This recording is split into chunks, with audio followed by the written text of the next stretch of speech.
Bismillahirrahmanirrahim. Assalamualaikum warahmatullahi wabarakatuh. A'udzu billahi minasyaitonir rajim. Bismillahirrahmanirrahim. Alhamdulillahilladzi arsala anbiya'a dzawi fatana bis-sidqi wat-tablighi wal amanah. Wassalatu wassalamu ala Taha Rasulillah. Wassalatu wassalamu ala Yasin Habibillah wa ala alihi wa ashabihi wa man tabi'ahu bi ihsanin ila yaumil qiyamah. Subhanaka la ilma lana illa ma 'allamtana innaka antal alimul hakim. Rabbi shrah li sadri wa yassir li amri wahlul 'uqdatam min lisani yafqahu qawli waj'al li waziran min ahli. Amma ba'du. Hadratul ulama wal qurama wa hadratul jamaah musallabul khair, yang semoga kita semua selalu diberkahi, diridhoi dan dikaruniai sehat afiat, panjang umur dalam taat ibadah kepada Allah Subhanahu wa taala. Alhamdulillahirabbil alamin. Malam yang berbahagia ini, mari kita awali taklim kita dengan mendoakan kedua orang tua kita, mendoakan semua guru kita, mendoakan semua orang yang berjasa berbuat baik dalam kehidupan kita, terkhusus yang telah mewakafkan, memperjuangkan mushola dan majelis taklim Babul Khair ini. Kita doakan anak cucu keturunan kita semoga dijadikan saleh dan salihah, keluarga sakinah mawaddah warahmah, rezeki yang halal dan barakah. Kita doakan apabila ada yang sakit, mungkin jamaah kita atau warga kita yang tinggal di sekitar mushola ini, atau keluarga kita dimanapun berada yang sakit, kita doakan semoga segera diangkat penyakitnya, dikaruniai sehat afiat. Ala hadziniyah wa ila hadratin nabiyil mustafa Muhammadin sallallahu alaihi wasallam wa ala alihi wa ashabihi wa azwajihi wa dzurriyyatihi wa ali baitihi al-karam wa jami'i ummatihi minal muslimina wal muslimat wal mu'minina wal mu'minat aina ma kanu, khususan mu'allif hadzal kitab al-imam Abi Zakaria Yahya bin Syaraf an-Nawawi ad-Dimashqi bi barakatil Fatihah. A'udzu billahi minasyaitonir rajim. Bismillahirrahmanirrahim. Alhamdulillahi rabbil alamin arrahmanir rahim maliki yaumiddin. Iyyaka na'budu wa iyyaka nasta'in. Ihdinas siratal mustaqim. Shiratal ladzina an'amta 'alaihim ghairil maghdubi 'alaihim waladdallin. Amin. Bismillahirrahmanirrahim.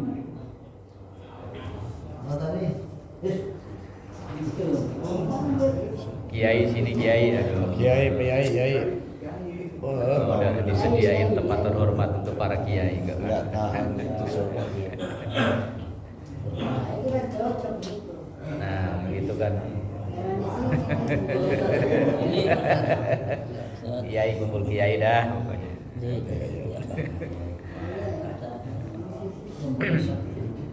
Bismillahirrahmanirrahim. Melanjutkan ngaji kita dari kitab Riyadhus Shalihin, bab di 40, babu birril walidaini wasilatil arham. Bab yang membahas tentang bakti kepada kedua orang tua dan juga tentang silaturrahim. Kita memasuki hadis yang nomor 313. Wa an Abi Hurairah radhiyallahu anhu qala. Hadis yang diriwayatkan dari sahabat Abu Hurairah radhiyallahu anhu qala. Ia berkata, qala Rasulullah sallallahu alaihi wasallam, bersabdalah Rasulullah sallallahu alaihi wasallam, la yajzi waladun walidan illa ayyajidahu mamlukan fayashtariyahu faya'tiqahu, rawahu Muslim. Rasulullah bersabda, la yajzi, tidak akan bisa membalas, waladun seorang anak, walidan ke orang tuanya. Seorang anak biar apapun bagaimanapun tidak akan bisa membalas jasa-jasa orang tua terhadap dirinya, illa kecuali ayyajidahu mamlukan, seandainya orang tuanya itu menjadi tawanan dan dijadikan budak. Fayashtariyahu, kemudian anak itu membeli orang tuanya yang jadi budak itu. Fayatiqahu, kemudian memerdekakannya. Nah, budak sekarang udah nggak ada. Berarti orang sekarang nggak mungkin bisa membalas jasa terhadap kedua orang tuanya. Maka kadang kalau 2 hari yang lalu atau 3 hari yang lalu saya lihat di TV anak yang menuntut orang tuanya, entah urusan apa, sampai meminta ganti rugi itu sampai ratusan miliar. Di Kerawang apa di Subang saya lihat. Entah urusan apa. Kalau itu tidak terpenuhi, maka orang tuanya terancam penjara sekian tahun. Yang nuntut anak kandung. Ya Allah. Terus yang belum lama di Bandung kalau jangan salah ya, itu malah kayaknya yang pada pakai jilbab rapi, yang suaminya juga kayaknya kelihatan orang-orang yang ahli ibadah gitu.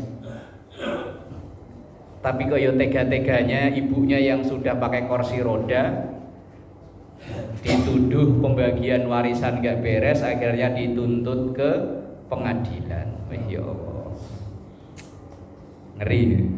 Kelihatan ya orang-orang berpendidikan, kelihatan orang-orang yang dalam tanda kutip ya, kadang malah mulia orang-orang yang sekolah nggak begitu ini, tapi ama orang tuanya, ama ini malah begitu hormat luar biasa. Saya pernah mendengar cerita, bukan cerita ini, ceramah dari seorang kiai di Jawa Timuran. Ini mohon maaf. Kadang anak itu, misalnya kita punya anak berapa gitu ya, dari sekian anak itu kadang kan ada yang beda dengan saudara-saudaranya. Yang kakak-kakaknya atau mungkin adik-adiknya sekolahnya pinter, secara akademik pinter, ya dapat pekerjaan ya bagus karena sekolahnya pinter. Tapi seiring dengan jalannya waktu, ada anak yang kurang pinter, akhirnya malah yang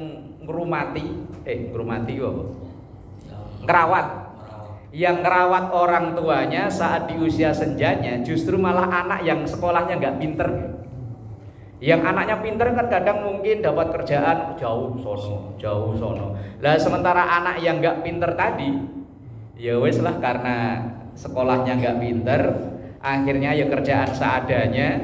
Tapi justru kadang di usia senja dari orang tuanya itu, yang ngerawat, yang jagain justru malah anak yang itu tadi.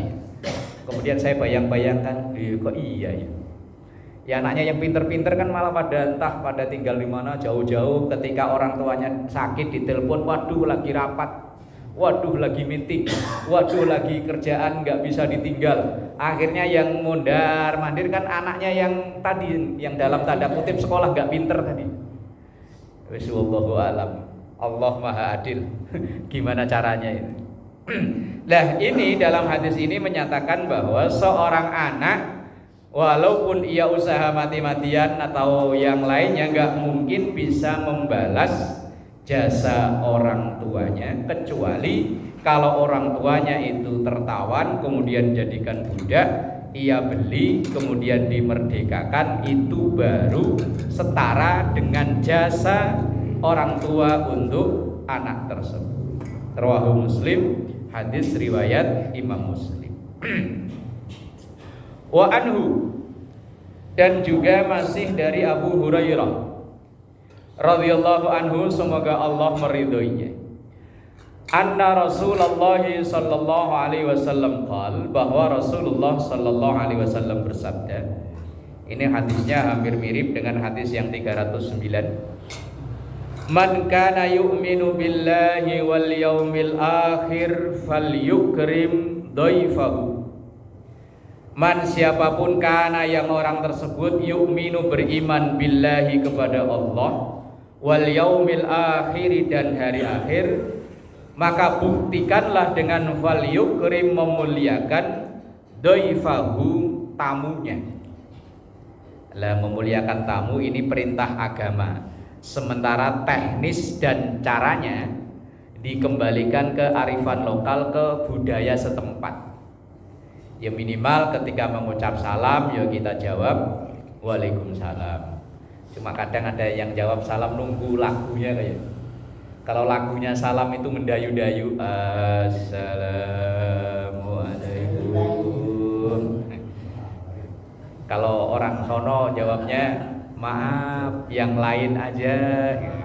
Apalagi kadang yang salamnya kita kenal banget, Assalamualaikum. Waduh, ini kayak yang nagih utang. Anaknya suruh maju, bilang no sama om, bapak nggak ada. Iya namanya bocah pak. Om, bapak nggak ada. Emang kemana? Itu ada di belakang nonton TV. Lah bocah kok, nggak bisa bohong. Ya paling tidak menjawab ketika ia mengucap salam ya kita menjawab salam. Kalau memang ada tempat untuk duduk ya dipersilakan duduk. Kalau memang ada yang bisa disuguhkan disuguhkan. Dan kadang budaya beda tempat, kadang beda budaya. Makanya kadang budaya itu melengkapi ajaran agama, atau terkadang budaya itu terinspirasi dari ajaran agama. Cuma kadang masyarakat kita itu yang memberatkan itu bukan ajaran agama, tapi budaya. Misal budaya kita ketika ada yang meninggal ada peringatan 3, 7, 40, 100. Itu kan budaya, Pak. Ajaran agamanya mendoakan. Ajaran agamanya mendoakan. Lah mendoakan itu ya kapan saja, di mana saja, dengan bagaimana cara, yaitu mendoakan. Sementara budaya yang 3, 7, 40, 100 dan seterusnya. Lah kadang masyarakat kita yaitu terbebani dengan budaya. Apalagi kalau musim hajatan. Dalam akad nikah itu yang ajaran agama kan cuman saya nikahkan, kemudian ngantennya saya terima. Kan cuman itu ya ajaran agamanya. Kemudian mas kawin, wali, saksi, ya udah itu. Cuman yang memberatkan kan ada sewa tenda, ada palang pintu, apalagi ada organ tunggal ya. Iya, yang berat kan itunya, Pak. Kalau ajaran agamanya kan cuman itu kan saya terima, saya nikahkan, saya terima dan seterusnya. Ya walimah memang diperintahkan oleh Rasulullah, tapi kan ya semampunya. Ya kadang yang bikin berat sewa gedungnya sampai sekian juta, cateringnya, yang budayanya ada budaya yang berat. Nah, balik orang yang iman pada Allah, iman pada hari akhir, maka hendak dibuktikan dengan menghormati tamu. Wa man kana yu'minu billahi wal yaumil akhir, yang beriman pada Allah, iman pada hari akhir, maka buktikan falyasil rahimah, maka sambunglah tali persaudaraan. Ini real, kadang dengan saudara sendiri gak akur, sama orang lain akrabnya luar biasa. Sama orang lain itu bisa ngobrol berjam-jam, sama saudara sendiri yang kadang kakak kandung, adik kandung, malah kayak gak kenal. Duduk sebelahan aja kadang kayak malu. Ya kadang misalnya ngaji atau diundang acara selamatan, kok kakaknya atau adiknya datang duluan, ada tempat kosong, lalu dia baru datang, kayaknya kalau bisa itu tempat tukeran. Ya. Wong saya pernah lihat langsung masalahnya, Pak. Kakak kandung sama adiknya, kakak adik kandung, tapi kok kayak orang lain. Ya tadi itu sampai tempat aja jamaah aja kadang kalau yang udah datang itu kakaknya, kalau bisa dia pilih yang misalnya situ kosong, kok kakaknya yang ngisi, kalau bisa dia pilih yang sono. Kalau bisa. Nah, ini kan sesuatu yang kurang pas. Yang tepat itu ya saudara itu yang didahulukan. Biar bagaimana kalau ada apa-apa, saudara, Pak. Tetangga ya tetangga, bagus. Wong memang perintah Rasulullah ya sama kok. Fal yukrim jarahu, memuliakan tetangga. Teman ya itu tadi. Ama tetangga, ama saudara, ama orang lain bisa akrab, sementara dengan saudara malah gak bisa. Kemudian wa man kana yu'minu billahi wal yaumil akhir falyakul khairan aw liyasmut. Iman pada Allah, iman pada hari akhir, maka buktikan dengan falyakul khairan, ngomonglah omongan yang baik. Aw liyasmut, atau kalau memang enggak bisa ya lebih baik diam. Kalau sekarang omongan kadang diwakili sama ujung jari. Ayo, apalagi yang pada punya WhatsApp, pada punya media sosial. Sekarang ini banyak orang kesandung masalah gara-gara ujung jari. Persoalan nggak tahu menau, main komen, nah komenannya orang yang dikomeni nggak terima, akhirnya lapor polisi, kena undang-undang ITE, ujung jari. Berarti sekarang, kalau dulu hadis Rasulullah falyakul khairan aw liyasmut, ngomonglah yang baik, kalau nggak bisa diem. Kalau sekarang berarti ketiklah komenan yang baik, kalau nggak bisa lebih baik diem. Ini kita ini kalau lagi musim apa, kayaknya yang paling ahli masalahnya. Musim politik ya kayaknya kita paling ahli politik. Musim bola ya kayaknya kita paling ahli bola. Musim bulu tangkis, pemain yang udah latihan dari kecil gara-gara smash nyangkut di net, kita omel-omelin nih. Bukannya diangkat dikit. Padahal kita main bentaran aja, ntar bangun tidur kayak ini nggak bisa gerak loh Pak. Lah ini kita ya. Padahal perintahnya Rasulullah falyakul khairan aw liyasmut. Ngomong yang baik, komen yang baik. Kalau nggak bisa ya wis nggak usah komen, nggak usah ngomong, meneng wae, nyari aman. Bismillahirrahmanirrahim. Wa anhu, dan masih dari sahabat Abu Hurairah radhiyallahu anhu. Qala jaa rajulun ila Rasulillah sallallahu alaihi wasallam. Abu Hurairah bercerita, ada seorang laki-laki datang pada Rasulullah sallallahu alaihi wasallam. Faqala, kemudian laki-laki itu bertanya pada Rasulullah, "Ya Rasulullah, wahai Rasulullah, man ahaqqun nas bi husni sahabati?" Siapakah orang yang paling berhak untuk aku berbuat baik padanya? Yang paling berhak siapa ya Rasul? Qala, Rasulullah menjawab, ummuka, ibumu. Qala, kemudian orang itu bertanya lagi, summaman, kemudian siapa lagi ya Rasul? Qala, Rasulullah menjawab, ummuka, ibumu. Qala, kemudian orang itu masih bertanya lagi, summaman ya Rasul? Qala, ummuka, ibu. Qala summaman, kemudian masih bertanya lagi, lalu siapa lagi ya Rasul? Qala abuka, bapakmu. Muttafaqun alaihi, hadis yang disepakati oleh Imam Bukhari dan Muslim. Dalam hadis ini, ketika Rasulullah ditanya oleh seseorang, ya Rasul, siapa orang yang paling berhak untuk aku berbuat baik padanya? Ibumu. Siapa lagi ya Rasul? Ibumu. Siapa lagi ya Rasul? Ibumu. Siapa lagi? Baru bapakmu. Berarti ibunya 3, bapaknya 1. Sekarang udah ada berapa? Enggak, yang sekarang baru ada berapa? Baru 1, berarti kurang 2 ya. Lah iya kan? Ya kan tadi perintahnya ibumu, ibumu, berarti ibunya 3. Baru kemudian bapak, berarti ibunya 3, bapaknya 1. Kalau sekarang udah ada berapa? Baru 1, berarti kurang 2 ya. Ini kalau memaknai hadis saenake dhewe ya. Langsung ngomong ke istri, "Mak, tadi saya ngaji di musola, katanya yang harus dihormati itu ibu, baru bapak. Lah saya kan baru punya 1, sampean doang, kurang 2 loh, Mak." Wah, bahaya. Bukan begitu maksudnya. Maksudnya itu ibu itu 3 kali tingkatan dibanding dengan ayah. Ranking 1, ranking 2, ranking 3 itu ibu, bapak ranking 4. Berarti sehebat-hebatnya kita ini masih ranking 4. Karena memang kenapa ada 3 tingkatan? Karena memang ada 3 pekerjaan ini yang tidak mungkin kita kaum laki-laki bisa melakukannya, Pak, untuk anak kita. Mengandung, melahirkan, menyusui. Ini biar operasi kayak apa, 3 ini nggak mungkin bisa, Pak. Yang konon artis berubah jadi laki-laki pada cakep-cakep itu. Yang kemarin lagi heboh lagi yang masuk pengajian perempuan pakai cadar di Ustadz siapa Hanan Ataki ya. Pengajian kan ibu-ibu semua nih. Lah ada yang begituan tadi tuh yang Laura, lanang ora wadon ora, pakai cadar masuk. Lah kan camar, Pak.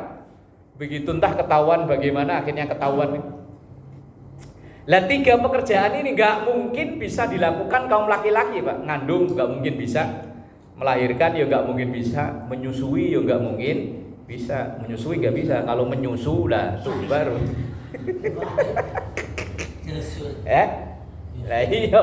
Kalau anak kan paling wa fisaluhu fi amaini anishkur li walidai, disapih sampai umur 2 tahun. Lah ini udah umur belum bisa pisapih. Belum mau apa emang belum bisa disapih?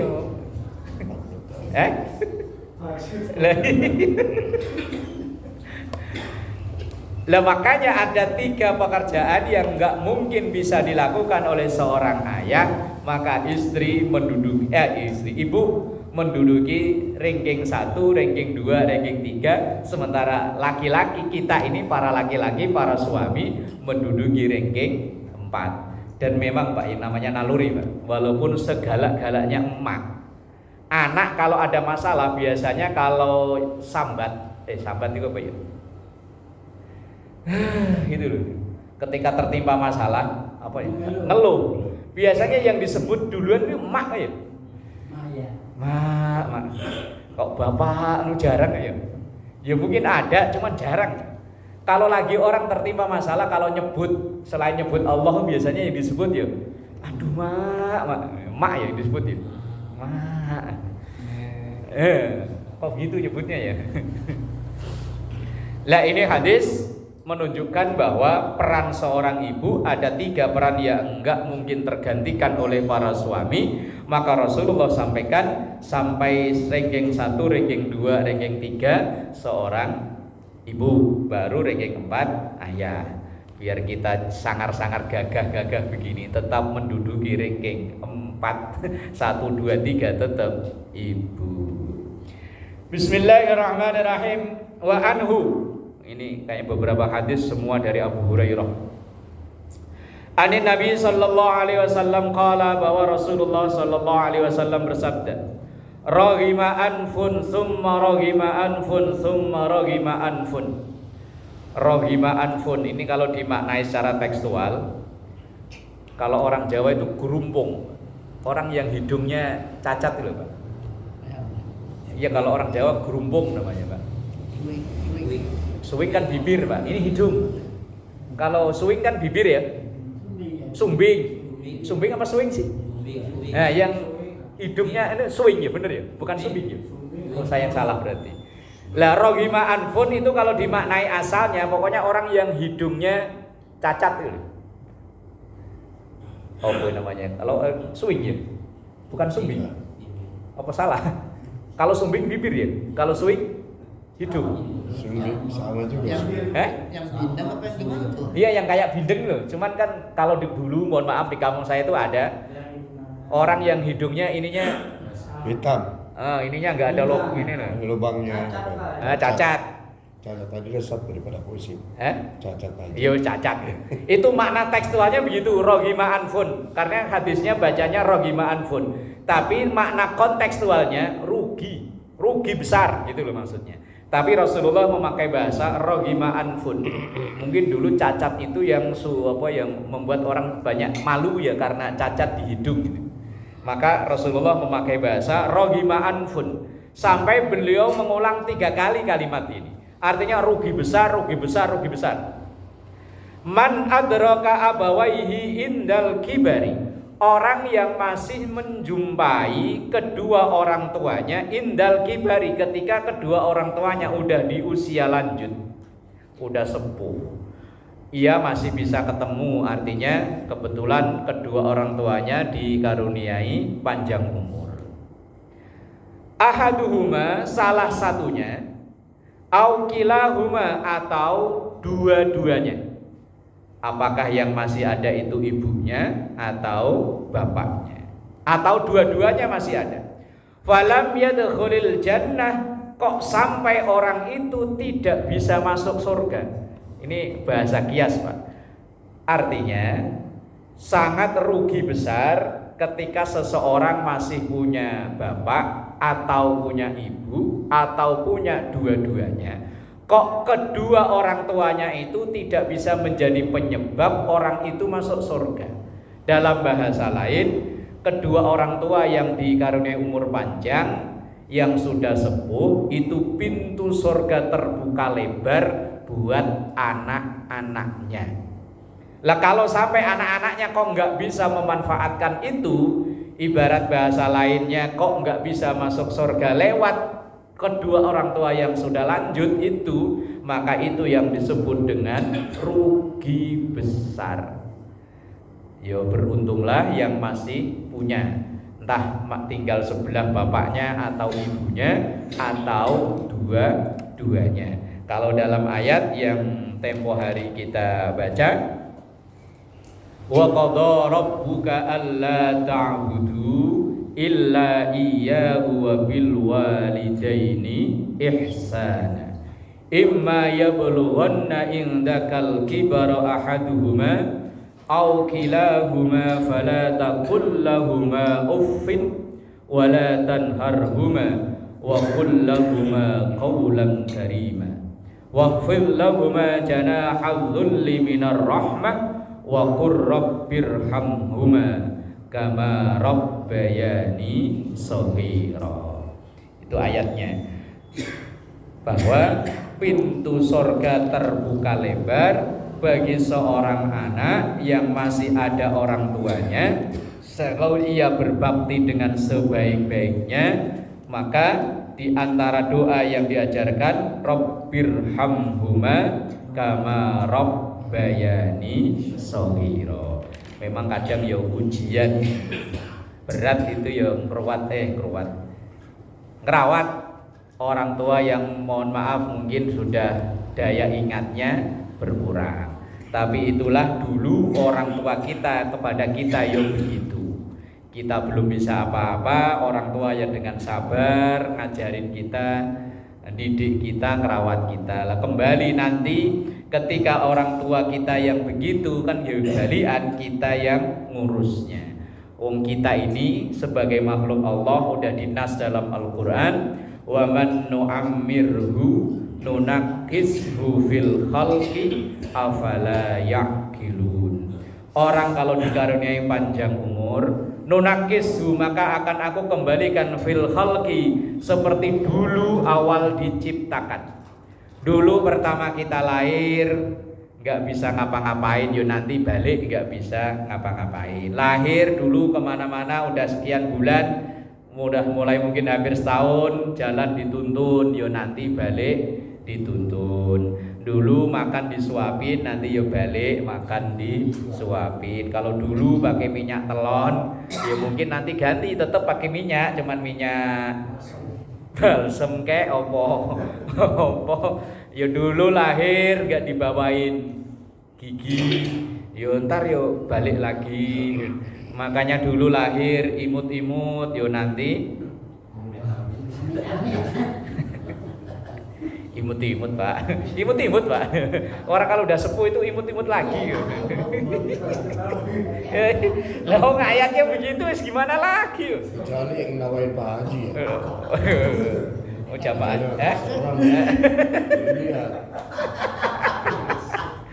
Lah gimana lagi yang Qur'annya ngomongnya begitu? Enggak mungkin bisa dilawan. Masalah Quran yang bicara pasti benar. Wa man nu'ammirhu nunakishu fil khalqi afala yaqilun. Wong kita kalau yasinan kadang malam Jumat atau diundang di rumah tetangga ya selalu kita baca kok ya. Nah, itu ngasih tahu bahwa kita nanti akan kembali ke asal. Ya akan kembali dulu asalnya begitu ya balik begitu kalau dikaruniai panjang umur. Nah, kalau pengen nggak balik begitu ya nggak panjang umur Pak. Wong belum sampai umur segitu udah pulang lagi ya. Yang dikaruniai panjang umur ya mau nggak mau, nolak mau nerima ya tetap begitu. Bismillahirrahmanirrahim. Wa anhu, dan masih dari sahabat Abu Hurairah radhiyallahu anhu. Anna rajulan, sesungguhnya ada seseorang qala yang bercerita curhat pada Rasulullah sallallahu alaihi wasallam. Ya Rasulullah, innali qarabatan, sesungguhnya saya punya kerabat, punya keluarga.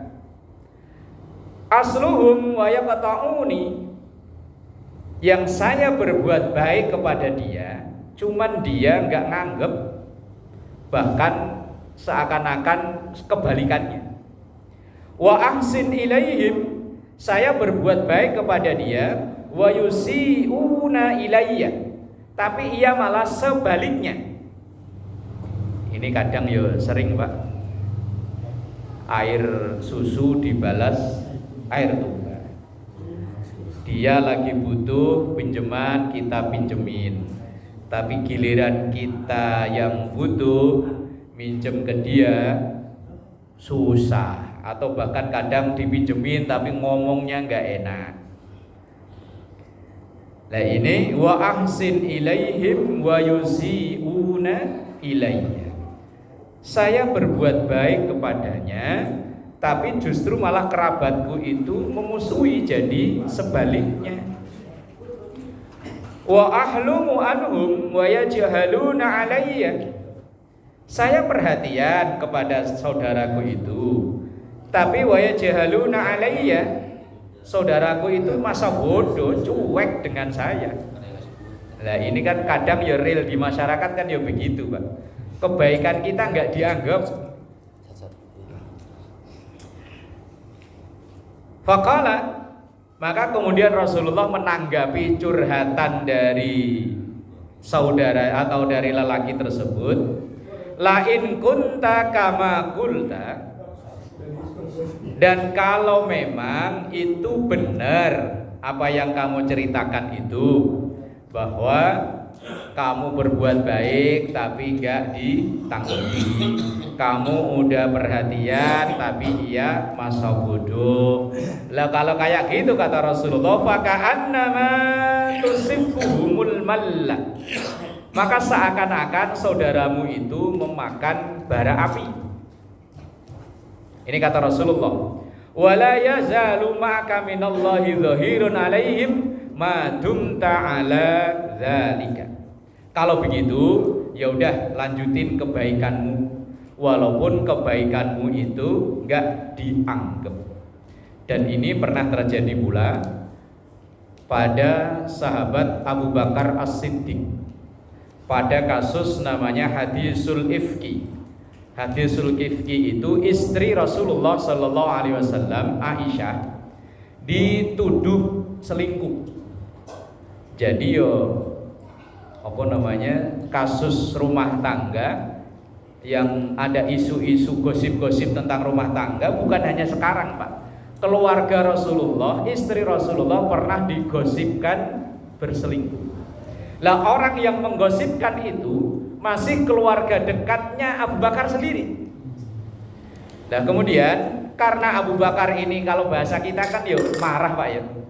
Anak kita yang sudah jadi istri orang diisukan berselingkuh. Lah kebetulan orang yang mengisukan selingkuh ini setiap bulannya atau setiap harinya untuk memenuhi kebutuhan sehari-hari yang nanggung biayanya Abu Bakar. Lah marahnya Abu Bakar ini ditunjukkan nggak ngasih bantuan lagi. Apa bahasanya? Diembargo. Wah, ini orang nggak tahu diri. Tiap mau bayar listrik, bayar sekolah anak minta, malah nyebar gosip anak saya yang jadi istrinya Nabi selingkuh. Akhirnya bantuan di stop sama Abu Bakar. Lah kemudian setelah kabar ini nyampe ke Rasulullah, yang diomelin bukan yang nyebarin gosip, tapi malah Abu Bakar, Pak, diomelin. Diomelinnya bahasa kita begini, padahal mertuanya loh ini. Bahasa kita begini, kamu itu udah baik ke dia, ngapain berhenti kebaikanmu? Ya udah lanjutin. Masalah dia berbuat nggak baik itu urusan dia. Itu nasihat Rasulullah ke pamannya. Pokoknya lanjutin lah, pokoknya biar Aisyah istri saya itu diisukan kayak apa. Kamu udah terlanjur tiap bulan ngasih, tiap mungkin beberapa waktu ngasih, udah lanjutin. Jangan di stop, jangan diberhentiin. Itu ajaran Rasulullah Sallallahu Alaihi Wasallam. Wah kalau kita ya abot tuh Pak ya. Wah abot Pak. Misalnya kita loh Pak diisukan yang enggak sama orang, padahal orang itu sering kita kasih bantuan. Hari itu juga putus. Sampai kiamat kurang 2 hari juga gak bakalan saya kasih lagi. Kalau kita ya Pak, nah ini Rasul Pak, nasihatin mertuanya kayak begitu. Walaupun orang itu kelakuannya kayak gitu, nyebar fitnah yang gak beres, yang wah pokoknya yo keluarga orang berumah tangga baik-baik dituduh berselingkuh, itu kan tuduhan serius. Lah sampai segitunya Rasulullah tetap nasihatin, udah biarin dia nyebarin itu, nanti ada hukumannya sendiri. Tapi kebaikanmu yang sudah jalan jangan di stop, tetap jalan. Kalau kita ya enaknya ya memang kita sikat Pak ya. Nah iya orang model begini kalau dibiarin kita Pak. Kadang yang sumbangan bukan dari uang kita loh Pak. Bukan dari uang kita. Misalnya RT dapat bansos itu ya. Lah ada warga yang ngomongannya nggak enak, saya coret ini mah. Padahal duit bukan duit kita loh ya. Duit pemerintah. Nah ini Abu Bakar duit pribadi Pak. Itu memang yo kadang ajaran agama yo abot. Masya luar biasanya. Kebaikan. Dan kita ini Pak memang yo kita ini yo orang-orang awam.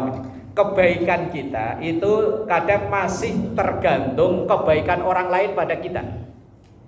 Kalau orang berbuat baik, kadang ya kita gampang untuk bisa berbuat baik lagi pada dia. Tapi kalau orang itu kok nggak baik, kita kok tetap baik, yo abot Pak. Abot ya. Jangankan begitu, kita kadang merasa kegedean rasa bahwa orang itu nggak hormat sama kita berbuat baik lagi sama dia berat apa? Umpama contoh kasus. Kita ini jamaah mushola diundang Pak, diundang ke rumah satu warga. Misalnya Pak, mohon maaf nanti undangan selamatan ya di rumah habis maghrib, umpama ya Pak. Udah kita sama jamaah datang ke situ. Ternyata di situ tuan rumah belum siap. Terus dia bilang mohon maaf Pak, ini belum siap, karpet belum digelar apapun. Nanti habis sisa aja ya. Balik. Kira-kira kita habis sisa masih mau balik ya Pak? Pernah kejadian kita nungguin. Kira-kira habis sisa. Itu tadi kan tuan rumah bilang, mohon maaf Pak ya nanti habis aja ya, ini karpet belum digelar. Tadi beseknya juga belum jadi. Ya kalau nyusun catering belum datang. Kira-kira begitu habis sisa, kita masih mau datang kok enggak? Enggak tahu Pak. Pak Tamrin kira-kira. Lah iya, kira-kira habis sisa kita masih mau balik apa enggak? Saya yakin enggak. Orang enggak menghormati tamu iya. Kita suruh nunggu, suruh ini deh. Padahal mungkin itu ya mungkin dia memang persiapannya enggak siap-siap banget lah. Hanya mungkin dia salah ngomong. Mungkin suaminya yang disuruh ngomong ke musola, istrinya yang siap-siap di rumah. Begitu Pak, tadi ngomong ke musola gimana? Habis maghrib, ya aduh Pak, belum beres. Ya Allah. Kurang koordinasi. Iya, kurang koordinasi. Ini yang diuji kan kebaikan kita loh Pak. Kita memenuhi undangan itu kan termasuk baik. Lah, karena orang itu tadi undang, itu kan kebaikan. Lah, kita balas dengan kebaikan. Cuman kebaikan kita yang datang ternyata dalam tanda kutip kita merasa tidak dihormati karena tadi belum siap dan lain-lain. Kebaikan kita akan saat itu luntur. Enggak niat ngundang gitu. Kalau niat ngundang ya sekalian, ini masa suruh balik lagi. Abot memang ya Pak, berbuat baik itu abot. Makanya wa ahsin kama ahsana ilaik. Kalau kita berbuat baik seperti orang baik kepada kita, yaitu biasa Pak. Tapi berbuat baik kepada orang yang bukan jahat aslinya Pak, hanya salah koordinasi aja. Itu pun kita udah merasa wah nggak menghormati ini mah. Udahlah. Ya Allah. Angel. Lah ini hadis Rasulullah Sallallahu Alaihi Wasallam, beliau menasehati orang yang curhat itu tadi, kalau memang kamu udah berbuat baik ya wes lanjutin, kebaikanmu itu lanjutin, jangan sampai kebaikan yang sudah berjalan itu berhenti gara-gara orang yang kau perbuat baik itu membalas dengan tidak baik. Ini ajaran yang termasuk berat. Tapi ajaran Islam, seberat-beratnya ajaran Islam itu masih realistis. Realistis itu maksudnya masih bisa masuk akal. Lah kalau ajaran Nabi Isa alaihissalam kita nggak mungkin kuat, Pak. Nah, ajaran Nabi Muhammad, kalau ada orang berbuat jahat kepada kita boleh balas, tapi memaafkan lebih baik. Misalnya kita ditabok, balas nabok boleh, Pak. Tetapi memaafkan orang yang nabok itu jauh lebih baik. Itu kan masih masuk akal ya, Pak. Kalau ajaran Nabi Isa enggak, Pak. Ditabok pipi yang kanan, kasih yang kiri biar imbang. Masa ditabok yang kanan, wah, aduh mas, kalau cuma sekali miring mas, sekali yang kiri sekalian, biar enggak miring. Itu Nabi Isa, Pak. Lah kalau Nabi Muhammad kan enggak, ajarannya masih real, masih realistis, masuk akal. Lah kalau yang ini tabuk kanan, pong, waduh miring mas, yang sekalian yang kiri, lah ya abot Pak. Yang bales sama balesnya aja abot Pak. Kadang kita itu ada orang melakukan satu kesalahan, kita balesnya berkali-kali lipat. Misal Pak, kita naik motor, naik pelan, ada bocah keluar dari gang naik sepeda atau motor ngebut, belum nabrak Pak, belum, itu udah kita maki-maki loh ini. Anak siapa naik motor gak lihat-lihat. Ini padahal belum nabrak, apalagi sudah nabrak. Ya Allah, kemarin pagi, hari Senin apa-apa, ya sama tadi Pak, kasus belum tabrakan, wah sampai akhirnya maki-makian di jalanan lalu bikin macet. Padahal yo belum kejadian. Ya ini mengabot kadang menjalani ajaran Rasulullah Sallallahu Alaihi Wasallam. Dalam hadis ini Rasulullah tetap mengajarkan kalau memang kebaikan itu sudah jalan, ya udah lanjutin. Masalah iya nggak nanggepi, wes urusan lain itu mah. Sama kayak misalnya kita minta maaf, orang itu memaafkan atau tidak itu bukan urusan kita. Yang penting kita sudah meminta maaf. Kadang-kadang bisa kita punya ada orang nih pendiam, tiap hari ketemu kita nanya mau berangkat kerja, ya. Terus berkali suatu saat kita, gua doang yang nanya, kayak musuhan tadi kita. Ya, iya bener Pak. Padahal orang itu memang karakternya pendiam. Gitu. Saya kebetulan di keluarga besar saya itu ada orang yang karakter pendiam itu ada 3 orang. Mertua saya, adik ipar, sama ponakan. Itu 3 orang itu kalau ngumpul biar berjam-jam satu kata pun nggak ada keluar. Lah kalau kita ngobrol ke dia, saya ngomong A, B, C sampai misalnya 10 kata, dia jawabnya cuma sekali Pak. Mas, karena dia adik ipar saya, kalau saya ngomong kan macam-macam, dia jawabnya enggak, upama enggak. Lah itu kalau kita ini, lah diomongin ngalor ngidul cuman lama-lama kayak musuhan, bener hilang real. Ya orang itu kan kadang memang karakternya pendiam Pak. Iya diomongi kayak apa yang balasnya cuman kalau iya ya cuman iya, kalau enggak ya enggak. Kayak tadi Mas berangkat kerja kok jam segini baru berangkat, iya. Kadang cuman senyum ya. Iya memang wataknya pendiam. Orang kalau wataknya pendiam biar diapain ya wis meneng. Ya saya rasakan di rumah saya. Adik ipar dulu waktu masih tinggal satu rumah dengan orang tua. Ini kalau ngumpul keluarga besar di ruang tamu itu kan dongeng macam-macam, dia ya diem.